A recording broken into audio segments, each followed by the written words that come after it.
Hey guys, welcome back to yet another interesting video of Hological, and in this video I am going to show you how to use AI image generator in Canva. So without any further ado, let's dive right into this exciting video. Now in order to do that, just simply open your Canva application into your device. Then after opening Canva, just simply open any of the existing designs or create a new designs to try that.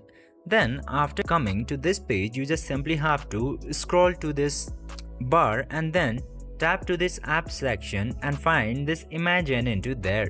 I have already enabled Imagine into mine, but if you haven't yet, you just simply have to tap into app section and then go to this create something new option. Now search for Imagine into here.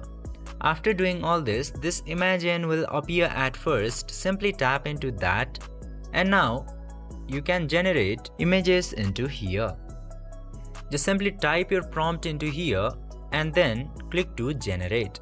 And then Canva AI will generate the image for you.